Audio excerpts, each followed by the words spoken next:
الحمد لله وكفى وسلام على عباده الذين اصطفى أما بعد فأعوذ بالله من الشيطان الرجيم بسم الله الرحمن الرحيم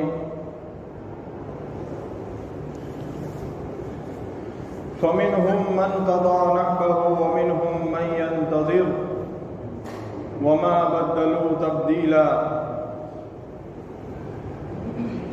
صدق اللہ العظیم۔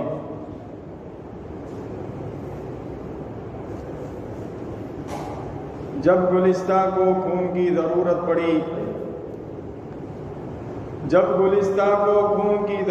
پڑی سب سے پہلے گردن ہماری ہی کٹی، پھر بھی کہتے ہیں ہم سے یہ اہل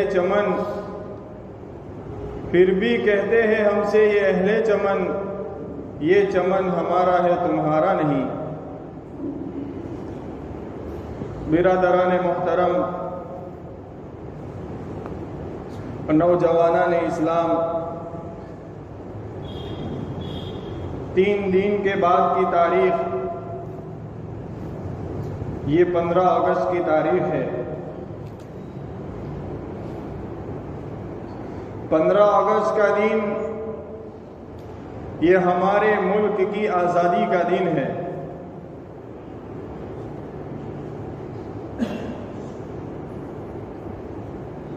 اس دن کے متعلق کچھ ضروری باتوں کو جاننا ہم سب کے لیے بہت ضروری ہے۔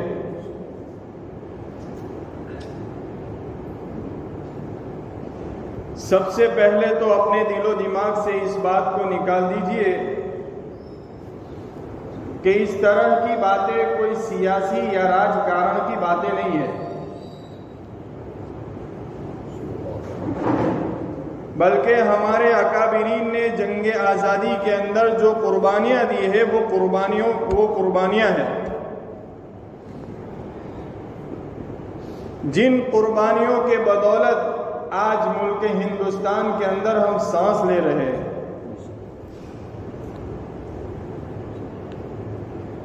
آج ملک ہندوستان کے اندر جتنے بھی مدارس، جتنے بھی مکاتب، دعوت و تبلیغ کا کام، خانقاہ ہے، جو کچھ بھی ہم دیکھ رہے ہیں، دراصل وہ ساری چیزیں ہمارے اکابرین کی قربانیوں کا بدلہ اور نتیجہ ہے۔ اگر جنگ آزادی کے موقع کے اوپر ہمارے بزرگان دین اور ہمارے اسلاف قربانی نہ دیتے تو آج اللہ کے گھر میں بیٹھ کر خدائے پاک کی قسم کھا کر یہ بات کہی جا سکتی ہے کہ اس ملک ہندوستان کے اندر نہ آج مسلمان ہوتے، نہ مکاتب ہوتے، نہ مدارس ہوتے، نہ خانقاہ ہوتی، نہ دعوت و تبلیغ کا کام ہوتا، نہ کوئی اور دوسری محنت ہوتی۔ اس لیے آج ہم بڑے ڈنکے کی چوٹ پر یہ بات کہہ سکتے ہیں کہ اس ملک کی آزادی کے لیے ہم مسلمانوں نے جتنا خون بہایا ہے کسی اور نے اتنا پسینہ بھی نہیں بہایا۔ لیکن ساتھ ساتھ بڑے افسوس اور بڑے دکھ کے ساتھ یہ بات بھی کہنی پڑتی ہے کہ ہم مسلمانوں کو ہی معلوم نہیں ہے کہ ہمارا اتہاس اور ہمارے بزرگوں نے اس ملک کی آزادی کے لیے کیا قربانیاں دی ہیں۔ اسی کو کوئی شاعر شکوے کے طور پر یوں کہتا ہے، پتا پتا بوٹا بوٹا حال ہمارا جانے ہیں، پتا پتا بوٹا بوٹا حال ہمارا جانے ہیں، جانے نہ جانے گل ہی نہ جانے باغ تو سارا جانے ہیں۔ کہ میں باغیچے میں پہنچا تو باغیچے کے اندر ایک ایک پتی اور ایک ایک کلی کو کھلنے والے پھول کی ہسٹری اور اس کا اتہاس معلوم ہے، لیکن افسوس یہ ہے کہ اس کھلنے والے پھول ہی کو اپنا اتہاس اور اپنی ہسٹری معلوم نہیں ہے۔ اس ہندوستان کے باغیچے کے پھول ہم مسلمانوں کو ہی معلوم نہیں ہے کہ ہمارا اتہاس اور ہماری ہسٹری کیا ہے۔ اگر ہمیں ہمارے اکابرین اور ہمارے بزرگوں کا اتہاس معلوم نہیں ہوگا کہ انہوں نے جنگ آزادی کے اندر کیا قربانیاں دی ہے، تو ہم اس دنیا کے اندر تذبذب کی زندگی گزاریں گے، شک کے ساتھ زندگی گزاریں گے۔ اس لیے میں اس موقع کے اوپر مناسب سمجھتا ہوں کہ جنگ آزادی کے اندر ہمارے اکابرین نے جو قربانیاں اور جو کارنامے انجام دیے ہیں ان کو بطور ہائی لائٹس کے آپ لوگوں کے سامنے بیان کر دیا جاوے، اس لیے کہ 190 سال کی قربانی کو آدھے پونے ایک گھنٹے کے اندر بیان کرنا ممکن ہی نہیں ہے۔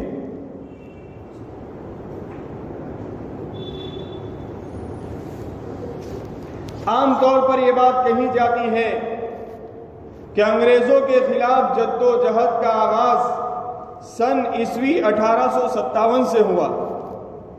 عام طور پر یہ بات کہی جاتی ہے، حالانکہ یہ ایک غلط بات ہے جو کہی جاتی ہے، اور یہ غلط بات اس لیے کہی جاتی ہے تاکہ 1857 سے پہلے مسلمانوں نے انگریزوں کے خلاف 100 سال تک جو لڑائیاں لڑی ہے اور اس ملک کی آزادی کے لیے جو انہوں نے قربانیاں دی ہے وہ تاریخ کے غبار کے اندر دب جاوے، اور اہل وطن یہ نہ جان سکے کہ مسلمانوں کے دلوں کے اندر انگریزوں کی نفرت کی آگ اسی دن سے سلگ رہی تھی جس دن سے انہوں نے اپنا ناپاک قدم ملک ہندوستان کے اندر رکھا تھا۔ یہ اہل وطن جان ہی نہ سکے، اس لیے کہا جاتا ہے کہ انگریزوں کے خلاف جد و جہد کا آغاز 1857 سے ہوا، حالانکہ اس سے 100 سال پہلے مسلمان اپنے علماء کی قیادت کے اندر انگریزوں کا مقابلہ کرتے رہے۔ 10 مئی 1857 کے اندر انگریزوں کے خلاف جنگ آزادی کا دوسرا دور شروع ہوا، جس کے اندر ہمارے وطن کے غیر مسلم بھائیوں نے بھی نام درج کروائے اور لکھوائے تھے، ورنہ اس سے پہلے 100 سال تک تو مسلمان اکیلے ہی انگریزوں کا مقابلہ کرتے رہے ہیں۔ جناب سراج الدولہ سب سے پہلا انسان جس نے انگریزوں کے خطرے کو محسوس کیا اور انگریزوں کے خطرے کو محسوس کر کے ان کے بڑھتے قدم ناپاک قدم کو روکنے کے لیے انہوں نے انگریزوں کے خلاف جنگ قائم کی۔ لیکن افسوس سے ایک بات کہنی پڑتی ہے کہ آپ کا وزیر میر جعفر، میر قاسم جیسے کچھ غداروں کی وجہ سے سراج الدولہ کو پالاسی کے میدان میں شکست ہوئی، ہار ہوئی۔ اس ملک کو سب سے زیادہ نقصان اپنوں سے ہوا ہے، اور آج بھی ملک کو سب سے زیادہ جو نقصان ہو رہا ہے وہ کچھ اپنوں کی غداری ہی کی وجہ سے ہو رہا ہے۔ مولانا یوسف صاحب رحمت اللہ علیہ فرمایا کرتے تھے، اس ملک کی کھیتی کو سب سے پہلے اپنوں نے کاٹا ہے، کٹی کٹائی ہوئی کھیتی کو غیروں نے کاٹا ہے۔ تو کچھ اپنوں کی غداری کی وجہ سے پالاسی کے میدان میں سراج الدولہ کو ہار ہوئی، شکست ہوئی۔ انعام کے طور پر میر جعفر کو برسر اقتدار ملا، لیکن وہ بھی اقتدار کے اوپر زیادہ دیر تک قابض نہیں رہا، اس کو معزول کر دیا گیا۔ اس کے بعد ان کا داماد میر قاسم برسر اقتدار کے اوپر آیا، لیکن انگریزوں کی مخالفت کی وجہ سے وہ بھی زیادہ دیر تک قابض نہ رہا اور اس کو بھی الگ کر دیا گیا، یہاں تک کہ انگریز بنگال کے اوپر قبضہ کر چکے۔ اس کے بعد انگریزوں نے رخ کیا میسور کا۔ میسور کی حکومت، جس کو حکومت خدا داد کہا جاتا ہے، یعنی خدا کی دی ہوئی حکومت، جس کے بادشاہ حضرت ٹیپو سلطان شہید رحمت اللہ علیہ ہے۔ جانتے ہو ٹیپو سلطان کون تھے؟ آپ نے صرف ان کی ایک تصویر دیکھی ہوگی بغیر داڑھی کے، یہ ان کی غلط تصویر ہے، یہ ان کی غلط تصویر ہے۔ اللہ کے ایسے نیک بندے تھے کہ بالغ ہونے کے بعد فرض نماز کی تو بات بہت دور کی رہی، بالغ ہونے کے بعد کبھی حضرت کی تہجد کی نماز قضا نہیں ہوئی۔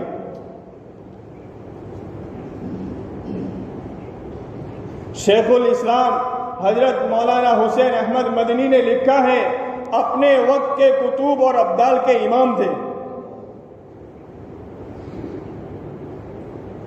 مفکر اسلام حضرت مولانا ابو الحسن علی میاں ندوی نے لکھا ہے کہ سب سے پہلا انسان جس نے انگریزوں کے خطرے کو محسوس کیا وہ میسور کا غیور فرما روا ٹیپو سلطان شہید رحمت اللہ علیہ ہے، جنہوں نے اپنی بالغ نظری اور غیر معمولی ذہانت سے اس خطرے کو محسوس کر لیا کہ اگر انگریز اسی طرح ایک ایک کر کے قبضہ کرتے رہے اور کوئی منظم طاقت ان کے مقابلے کے لیے کھڑی نہیں ہوئی، آخر کار یہ پورا ہندوستان انگریزوں کے قبضے کے اندر آ جائے گا۔ یہ خطرے کو محسوس کیا اور باقاعدہ فوجی تیاری ساز و سامان کے ساتھ انگریزوں کے مقابلے کے لیے ٹیپو سلطان شہید رحمت اللہ علیہ تیار ہو گئے۔ 1782 کے اندر آپ بادشاہ بنے، 1783 کے اندر انگریزوں کے خلاف آپ نے جنگ کی۔ یہ سب سے پہلی جنگ تھی جو انگریزوں کے خلاف ہوئی، اس کے اندر انگریزوں کی ہار ہوئی۔ اب انگریز اپنا انتقام اور اپنا بدلہ لینے کے لیے بےتاب تھے، بے چین تھے۔ چنانچہ غالباً 1799 یا 90 کے اندر انگریزوں نے ٹیپو سلطان شہید رحمت اللہ علیہ کے اوپر حملہ کیا۔ سری لنکا پٹنم کے میدان میں انگریزوں کے خلاف آپ کی شکست ہوئی۔ یہاں بھی بڑے افسوس کے ساتھ کہنا پڑتا ہے، یہاں بھی کچھ اپنوں کی غداری کی وجہ سے جناب ٹیپو سلطان شہید رحمت اللہ علیہ کو سری لنکا پٹنم کے میدان میں شکست اور ہارنا پڑا، ورنہ آپ کبھی نہیں ہارتے۔ آپ کا اللہ کے ساتھ ایسا تعلق تھا، کتابوں کے اندر لکھا ہے سری لنکا پٹنم کے میدان میں ٹیپو سلطان شہید رحمت اللہ علیہ شہید ہوئے ہیں، اس دن بھی آپ نے تہجد کی نماز پڑھی ہے، فجر کی نماز پڑھی ہے، اشراق کی نماز پڑھی ہے، قرآن پاک کی تلاوت کی ہے۔ اس کے بعد آپ سری لنکا پٹنم کے میدان میں انگریزوں کے خلاف جنگ کے لیے آئے ہوئے ہیں، لیکن یہاں بھی اپنوں کی غداری کی وجہ سے ٹیپو سلطان شہید رحمت اللہ علیہ کو ہارنا پڑا۔ حضرت ٹیپو سلطان سری لنکا پٹنم کے میدان میں جب آپ کی لاش گری، اللہ تبارک و تعالیٰ نے ایسا رعب ان کے چہرے کے اوپر ڈال دیا تھا، ایسا رعب تھا، 3 دن ہو گئے کسی انگریز کی ہمت نہیں تھی کہ ٹیپو سلطان کی لاش کے قریب بھی جاوے، کسی کے اندر ہمت نہیں تھی۔ 3 دن کے بعد انگریزوں کا لیڈر ٹیپو سلطان شہید رحمت اللہ علیہ کے لاش کے پاس گیا اور اس نے دیکھا کہ ٹیپو سلطان شہید ہو گئے ہیں۔ اس وقت حضرت کے سینے کے اوپر بیٹھ کر اس نے اعلان کیا، آج سے ہندوستان ہمارا ہے۔ آج بھی تاریخ کے اندر ان کا وہ جملہ موجود ہے کہ شیر کی 1 دن کی زندگی شیر کی گیدڑ کی 100 برس کی زندگی سے بہتر ہے۔ بنگال اور میسور پر قبضہ کر لینے کے بعد انگریزوں نے دہلی کا رخ کیا۔ 1803 کے اندر یہ دہلی کے لیے روانہ ہوئے اور دہلی کے اندر بادشاہ سے، شاہ عالم سے زبردستی صلح نامہ لکھوایا کہ مخلوق خدا کی، ملک بادشاہ کا اور آرڈر ایسٹ انڈیا کمپنی کا۔ ایسٹ انڈیا کمپنی انگریزوں کی ایک بہت بڑی کمپنی تھی، اس کا بھی ایک لمبا اتہاس ہے، ابھی اس کا موقع نہیں ہے۔ بادشاہ کو باقی رکھا تاکہ اگر بادشاہ کو بھی دور کر دیں گے تو عوام کے اندر ایک مایوسی پیدا ہو جائے گی، یہ لوگ بغاوت کے اندر اتر آئیں گے، اس لیے بادشاہ کو اپنی کرسی کے ہی اوپر رکھا، لیکن جو آرڈر اور جو کچھ بھی حکم تھا وہ اپنے پاس لے لیا۔ جب دہلی کی یہ حالت شاہ عبدالعزیز محدث دہلوی نے دیکھی، آپ بے چین ہو گئے، بے قرار ہو گئے اور آپ نے انگریزوں کے خلاف جہاد کا فتویٰ دیا۔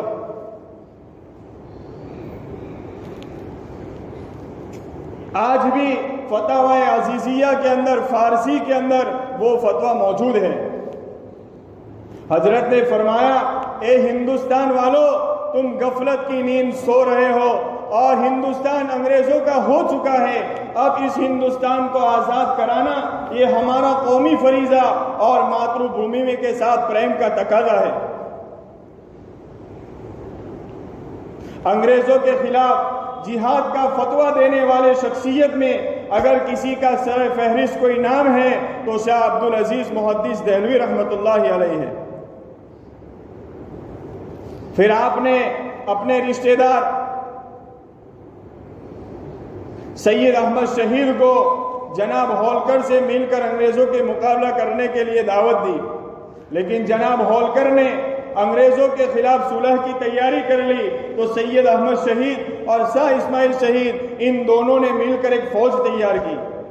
اتفاق ایسا ہوا کہ تقریباً 1830 کے قریب شاہ عبدالعزیز محدث دہلوی کا انتقال ہو گیا، اس کی کمان شاہ اسحاق صاحب نے سنبھالی، اور سید احمد شہید اور شاہ اسماعیل شہید اسی جنگ آزادی کی لڑت کے اندر اور لڑائی کے اندر بالاکوٹ کے میدان کے اندر انہوں نے جام شہادت نوش فرمایا۔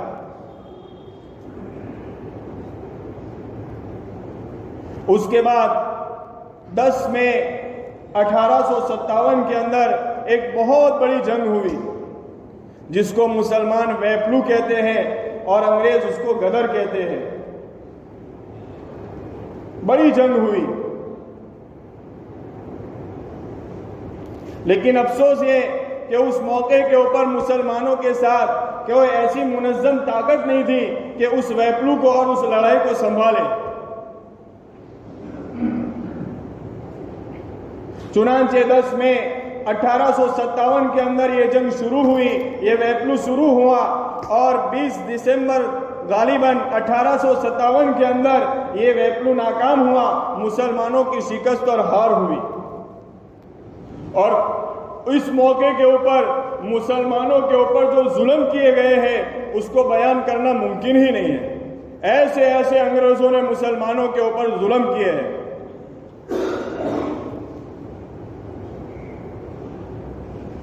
میوارام گپتا ایک پنڈت ہے، ہندو ہے، وہ خود اس نے 1857 کے متعلق ایک کتاب لکھی ہے۔ اس نے خود اس کے اندر لکھا ہے کہ 1857 میں ہم نے مسلمانوں کے اوپر جو ظلم کیے ہیں اس کو بیان کرنا ممکن نہیں ہے۔ اس نے لکھا ہے کہ ہم نے اس ویپلو کے اندر 27,000 علماء کرام اور مفتیوں کو پھانسی کے پھندے کے اوپر لٹکایا ہے۔ میرٹھ سے لے کر دہلی تک کوئی درخت ایسا نہیں تھا جس کے اوپر پھانسی کا پھندا نہ لٹکایا گیا ہو۔ کوئی عالم، کوئی مفتی اگر ملتا اس کو ہاتھی کے اوپر بٹھاتے اور پھر اس کے گلے کے اوپر پھندا ڈال دیتے اور پھر ہاتھی کو پیچھے سے بھگا دیتے تھے۔ وہ عالم، وہ مفتی اسی کے اوپر لٹک کر اپنی جان دے دیتا تھا۔ وہ خود پنڈت لکھتا ہے کہ ہم نے 27,000 علماء کرام اور مفتیان کو پھانسی کے پھندے کے اوپر لٹکایا ہے، 5 لاکھ مسلمانوں کو ہم نے شہید کیا ہے۔ ایسے اس موقع کے اوپر ظلم ہوئے ہیں۔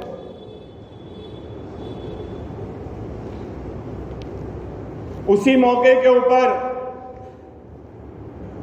20 مئی 1857 جب یہ ویپلو ناکام ہوا تو لال قلعے سے باقاعدہ ہمارا ترنگا اتار دیا گیا اور یونین جیک جو انگریزوں کا جھنڈا جس کو کہا جاتا ہے وہ لال قلعے کے اوپر گاڑ دیا گیا۔ اور اسی موقع کے اوپر بہادر شاہ ظفر کی گرفتاری ہوئی اور آپ کو جیل کے اندر لے جایا گیا، اور آپ کے نوجوان 3 بیٹوں کو پکڑ کر، جن کو پرنس کہا جاتا ہے، خوبصورت بچے تھے، تینوں کو پکڑ کے ان کو قتل کیا گیا اور ان کی کھوپڑیوں کو الگ کیا گیا اور ایک طباخ کے اندر، ایک پلیٹ کے اندر ان کی کھوپڑیوں کو رکھا گیا اور بہترین کپڑا اس کے اوپر ڈال دیا گیا۔ جب صبح ہوئی انگریز اس پلیٹ اور اس طباخ کو لے کر بہادر شاہ ظفر کے پاس صبح پہنچا اور بہادر شاہ ظفر کے سامنے اس طباخ کو پیش کر کے انگریز نے یوں کہا کہ بہادر لیجئے، یہ آپ کے صبح کا ناشتہ آیا ہے۔ بہادر شاہ ظفر تو یہی سمجھے کہ یہ میرے صبح کا ناشتہ ہے۔ جب کپڑا ہٹایا تو دیکھا اپنے 3 نوجوان بیٹوں کی کھوپڑیاں اس پلیٹ کے اندر رکھی ہوئی تھی۔ یہ دیکھ کر بہادر شاہ ظفر کی آنکھوں میں آنسو نہیں آئے۔ بہادر شاہ ظفر نے ایک جملہ کہا، تیموری شہزادوں کی یہی شان ہوتی ہے کہ وہ اپنے بڑوں کے سامنے سرخ رو ہو کر آیا کرتے ہیں۔ اچھا ہوا یہ شہید ہو گئے، اچھا ہوا یہ شہید ہو گئے، انہوں نے وطن کی محبت کے اندر اپنی جان کی قربانی دے دی، لیکن انہوں نے انگریزوں کی فرما برداری نہیں کی۔ خوشی کے مارے اس موقع کے اوپر بہادر شاہ ظفر نے نعرے لگوائے، پھر وہاں سے ان کو رنگو کی جیل کے اندر لے جایا گیا۔ زندگی کا آخری دن بہادر شاہ ظفر نے اسی رنگو کی جیل کے اندر کاٹا، وہی ان کا انتقال ہوا، وہی ان کو دفن کیا گیا۔ آج بھی رنگو کی جیل کے اندر بہادر شاہ ظفر کی قبر موجود ہے، اور اسی سے ان کا یہ شعر مشہور ہو گیا، کتنا بد نصیب ہے ظفر دفن کے لیے، کتنا بد نصیب ہے ظفر دفن کے لیے، 2 گز زمین نہ مل سکی کوئے یار میں۔ اس کے بعد 1930 میں، غالباً 1930 کے بعد first prime minister of India Mr Jawahar Lal Nehru, جن کو رنگوں کی جیل کے اندر انگریزوں نے بعض لیڈروں کو بھی یہاں رنگوں کی جیل کے اندر قید کیا تھا، اس کے اندر اس ملک کے سب سے پہلے prime minister mister Jawahar Lal Nehru بھی تھے۔ انہوں نے دیکھا کہ بہادر شاہ ظفر کی قبر یہاں ہے، تو اسی وقت انہوں نے نیت کی تھی کہ اگر یہ ملک آزاد ہوا اور میں پرائم منسٹر آف انڈیا بنا تو سب سے پہلا کام یہ کروں گا کہ بہادر شاہ ظفر کی قبر کو یہاں سے ہٹا کر لال قلعے کے آگے دفن کروں گا۔ جب وہ پرائم منسٹر بنے، انہوں نے پارلیمنٹ کے اندر یہ آواز بھی کی کہ میں نے بہادر شاہ ظفر کی قبر کے اوپر یہ نیت کی تھی کھڑے ہو کر۔ سارے لوگوں نے فیصلہ کر لیا کہ آپ کی بات مانی جائے گی، لیکن جب یہ بات مولانا ابوالکلام آزاد، جو اس وقت شکشا منتری یعنی وزیر تعلیمات تھے، اور مولانا وزیر تعلیمات تھے، اور اس وقت مفتی فضل الرحمان سہاروی جو ممبر آف پارلیمنٹ تھے، جب ان کے سامنے یہ مسئلہ آیا تو انہوں نے کہا کہ نہرو جی، آپ نے پارلیمنٹ کے اندر تو یہ قانون پاس کروا لیا ہے، لیکن جہاں مذہبی ادارے کے اندر بھی اس سلسلے میں مسئلہ پوچھ لیجئے۔ اس موقع کے اوپر اس جواہر لال نہرو نے دارالعلوم دیوبند اور سہارنپور کے اندر اس سلسلے کے اندر فتویٰ پوچھا، اور اس فتوے کا جواب یہ آیا کہ بہادر شاہ ظفر کی قبر جہاں ہے وہاں ہی اس کو رکھا جاوے، اس طرح ایک جگہ سے دوسری جگہ قبر کو منتقل کرنا یہ درست نہیں ہے۔ اس فتوے کا احترام کیا اور رنگو کی جیل ہی کے اندر بہادر شاہ ظفر کی قبر کو رکھا گیا۔ آج بھی رنگو کی جیل کے اندر بہادر شاہ ظفر کی قبر موجود ہے۔ تو ایسے تکلیف اور ایسی ہمارے بزرگوں نے اس موقع کے اوپر قربانی دی ہے۔ تو جب یہ بیپلو ناکام ہوا اور اتنے سارے ظلم ہوئے 1857 کے اندر، سارے ہندوستان کے اندر ایک سناٹا چھایا ہوا تھے، سارے لوگوں کے اوپر خاموشی تھی، کسی کی طاقت نہیں تھی کہ انگریزوں کی طرف آنکھ اٹھا کر دیکھے، کسی کے اندر ہمت نہیں تھی۔ آج جس دارالعلوم دیوبند کو بدنام کیا جا رہا ہے، کاش کہ میں ان کی ہسٹری آپ کو سناتا۔ ہمارے بزرگان دین، ہمارے بڑے، جن کے نام کے اوپر ہم اس ملک کے اندر سانس لے رہے ہیں، مولانا قاسم نانوتوی، مولانا رشید احمد گنگوہی، انہوں نے آپس میں مل کر مشورہ کیا اور دارالعلوم دیوبند کی بنیاد ڈالی۔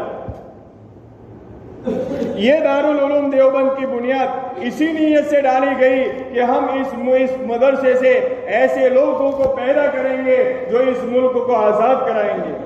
آج بھی دارالعلوم دیوبند کے بندارن کے اندر یہ بات لکھی ہوئی ہے کہ ہم نے اس مدرسے کی بنیاد اسی لیے ڈالی ہے کہ ہم یہاں سے ایسے لوگ پیدا کریں گے جو اس ملک کو انگریزوں کی غلامی سے آزاد کرائے۔ چنانچہ اس دارالعلوم کا سب سے پہلا اسٹوڈنٹ اور سب سے پہلا طالب علم مولانا محمود الحسن دیوبندی، جن کو آگے چل کر شیخ الہند کا لقب ملا، سب سے پہلے اسٹوڈنٹ تھے۔ آگے چل کر انہوں نے تحریک ریشمی رومال چلایا، جس کے نتیجے کے اندر حضرت کو گرفتار کر کے مالٹا کی جیل کے اندر لے جایا گیا۔ انگلینڈ کے قریب ایک ٹاپو ہے مالٹا، اور اس ملک کی آزادی کے لیے اگر کسی کو ملک سے دوسرے ملک کے اندر سزا بھگتنے کی نوبت آئی ہے تو وہ ہم مسلمانوں کو آئی ہے۔ 3.5 سال تک حضرت کو مالٹا کی جیل کے اندر حضرت کے اوپر ظلم کیا گیا ہے. ایک چھوٹی سی کوٹھڑی کے اندر حضرت کو بند کر دیا. رات کو انگریز لوگ زہریلے جانور اور زہریلے سانپوں کو چھوڑتے تھے. جب وہ زہریلے سانپ چھوڑتے تھے، شیخ الہند حضرت مولانا محمود الحسن دیوبندی اپنے ساتھی شیخ الاسلام حضرت مولانا حسین احمد مدنی کو کہتے تھے کہ مدنی اب اللہ کا ذکر شروع کرو. عجیب اللہ تبارک و تعالیٰ کی قدرت دیکھی. انگریز حیران تھے کہ جب مولانا حسین احمد مدنی اللہ کا ذکر کرتے تو بجائے سانپ کاٹنے کے وہ بھی ان کے ساتھ اللہ کے ذکر کے اندر مشغول ہو جاتا. انگریز حیران تھے. 3.5 سال حضرت کے اوپر ظلم ہوا ہے. حضرت کا جب انتقال ہوا مولانا محمود الحسن دیوبندی غسل دینے والے نے جب ان کے کپڑے کو کھولا اور پیٹھ دیکھی، ان کی پوری پیٹھ لال اور کالی تھی. حضرت بہت گورے انسان تھے. غسل دینے والے چوک اٹھے کہ آخر یہ ماجرا کیا ہے. ان کے ساتھی شیخ الہند مولانا حسین احمد مدنی سے پوچھا گیا، حضرت یہ راز کیا ہے کہ حضرت تو اتنے خوبصورت تھے، ان کی یہ پیٹھ لال اور کالی کیوں ہے؟ حضرت کی آنکھوں سے آنسو آ گئے اور فرمایا، اب تک ایک راز تھا، اب تک ایک بیت تھا، لیکن جب حضرت دنیا سے نہیں رہے آج میں اس بیت کو کھول رہا ہوں کہ حضرت جب مالٹا کی جیل کے اندر تھے 3.5 سال تک، اور جب رات کا 2-3 بج چکا انگریز آتے حضرت کو الٹا برف کے اوپر لٹاتے اور لوہے کو گرم کرتے اور حضرت کی پیٹھ کے اوپر اتنا مارتے جس کے نتیجے کے اندر حضرت کی یہ پوری پیٹھ لال اور کالی ہو چکی ہے. ایسی ہمارے اکابرین نے اس ملک کی آزادی کے لیے قربانیاں دی ہے.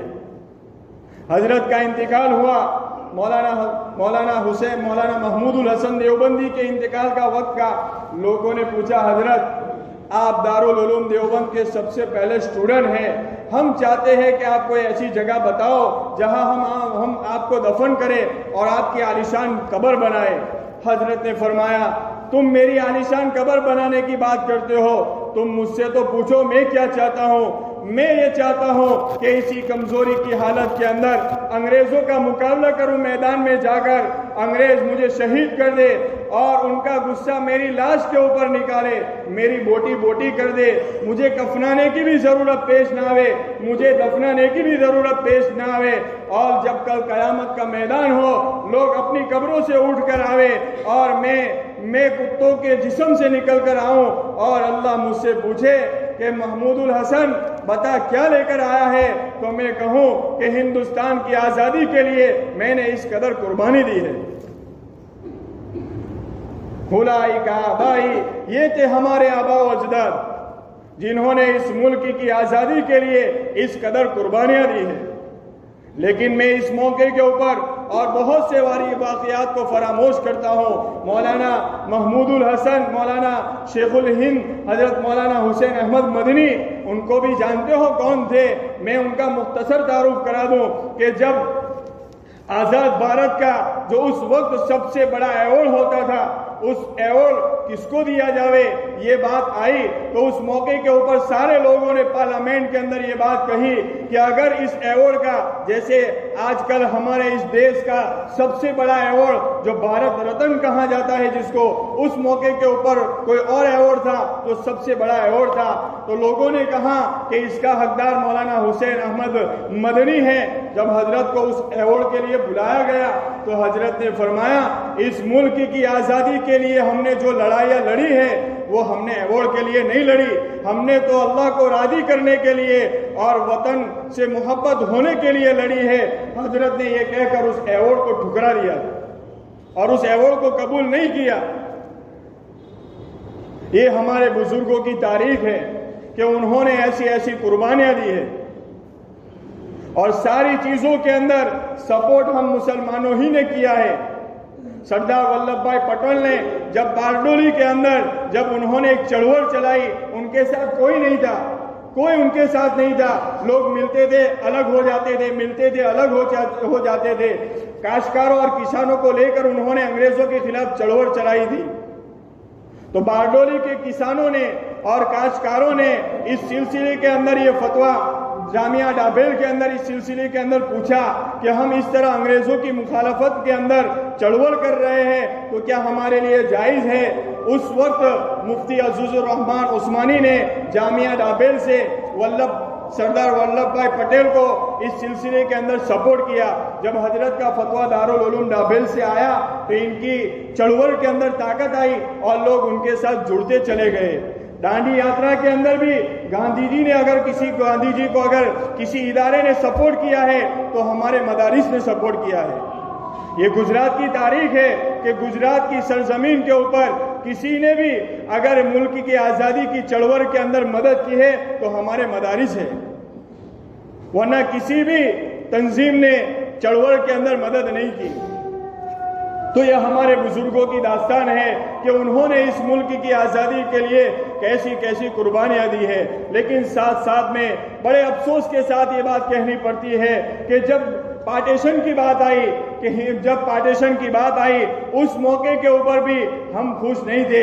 ہم نے پارٹیشن نہیں مانگا تھا, ہم نے بانگلے نہیں مانگے تھے, ہم نے نہیں کہا تھا کہ ہم کو پاکستان بھیج دیا جاوے. پاکستان کے تو ہم مخالف تھے اور جن کو آج ہم جنگ آزادی کے لڑوئیے کہتے ہیں.